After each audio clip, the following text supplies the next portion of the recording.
now like to introduce His Excellency, Mr. Gilad Erdan, the permanent representative of Israel to the United Nations. Your Excellency, please take the floor.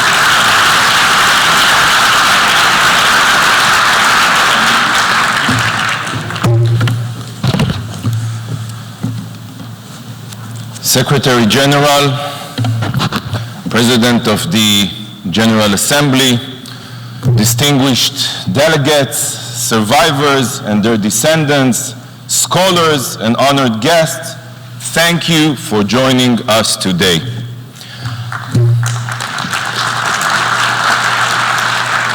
I would also like to thank Undersecretary General Fleming and the UN Outreach Program on the Holocaust for their important work. Thank you very much. Friends, today we remember the darkest moment in human history. Within a few short years, the Nazis and their collaborators systematically murdered 6 million Jews. Individuals, families, communities, and entire towns, including my grandfather's wife, Bracha, and 7 of his children, my own aunts and uncles, literally turned to smoke and ashes, all due to burning hatred. Before I continue, I will add that my parents, Avinoam and Yehudit Erdan, children of Holocaust survivors, are here with us today, a symbol of resilience in the face of unimaginable loss. Yet, the hatred that my grandparents and millions of other Jews faced during that dark time wasn't born overnight. It was the result of evil lies repeated over and over again. The Holocaust began with words that quickly mutated into unspeakable violence. And now, only 78 years after the liberation of Auschwitz, these same words of baseless hatred are once again spreading across the globe like wildfire. Anti-Semitism is rapidly rising, and while it begins with words, we can already see the calamity's results. My people are being threatened, injured, and murdered solely for being Jews. In Israel, the Jewish state, innocent Jews remain the targets of terror. If any lesson was learned from the Holocaust, dear friends, it is to stand up for the Jewish people while we defend ourselves against violence.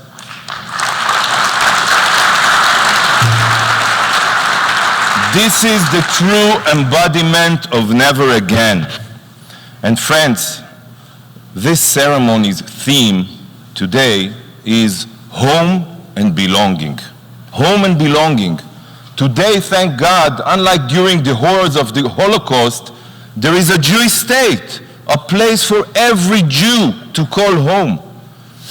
While Israel is the Jewish homeland, we must not forget what this institution is.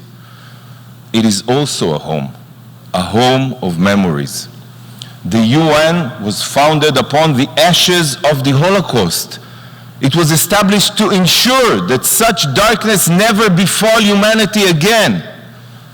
It is a living monument to the horrors suffered by the Jewish people all those decades ago, to the greatest tragedy in history.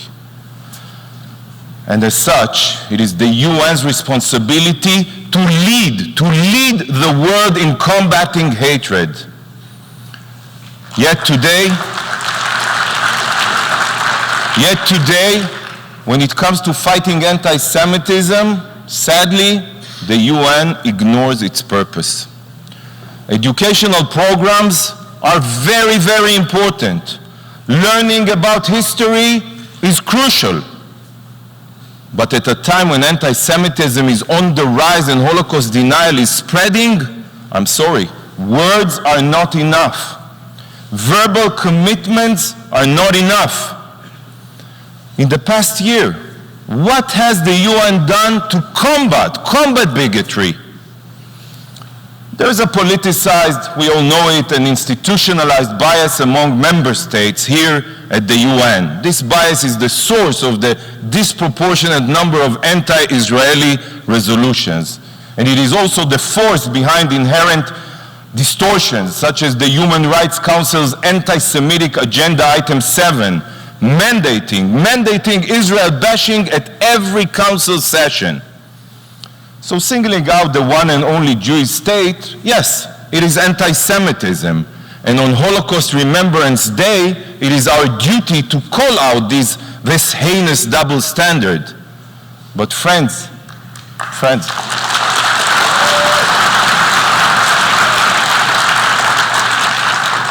when I ask what the UN has done to combat bigotry, I am not referring to the politically motivated anti-Semitism of member states.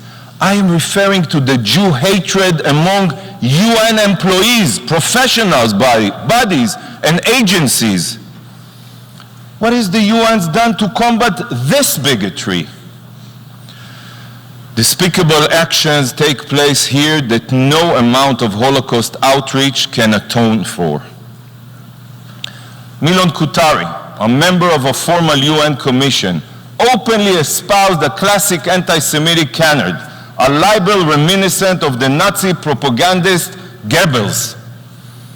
Yet, shockingly, Mr. Kutari still remains in his position while not a single statement has been issued by a senior UN official condemning his bigotry. The same can be said of Francesca Albanese, a UN special rapporteur who voices anti-Semitic falsehoods and belittles the Holocaust through distorted comparisons. Similar to Mr. Kutari, Ms. Albanese still remains in her role and has been met with zero UN condemnations. How about UN organizations such as UNRWA? Blatant anti-Semitism and Nazi glorification run rampant among its employees. I personally complained. Numerous complaints have been lodged, only to be met with no real response.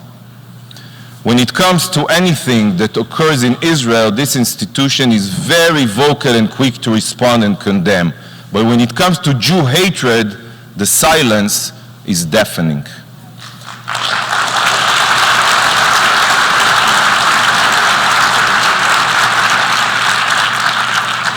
Friends, this double standard is disgraceful.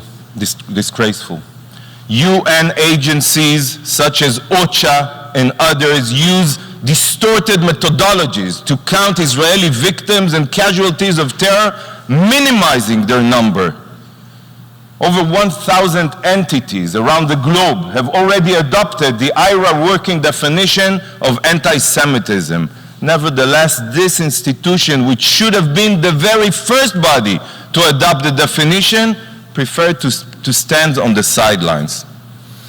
In the very place that is supposed to set an example for the rest of the world, the tens of thousands of UN employees still don't even have guidelines defining what Jew hatred means. Mr. Secretary General, our dear friend, verbal support is a positive first step, and we commend you for that. But today, actions are needed. Actions are needed.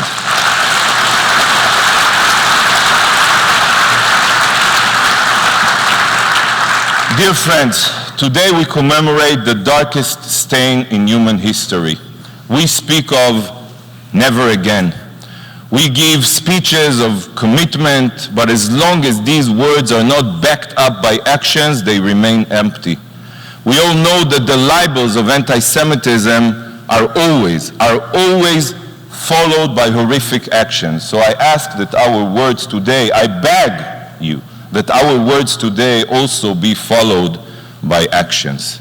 The UN must remember its mission and history. It must take a stand against anti-Semitism rather than permitting it to fester and mutate into violence. This, friends, is our collective duty, and if you refuse to do so for my sake, do so for the sake of the 6 million. Thank you from the bottom of my heart.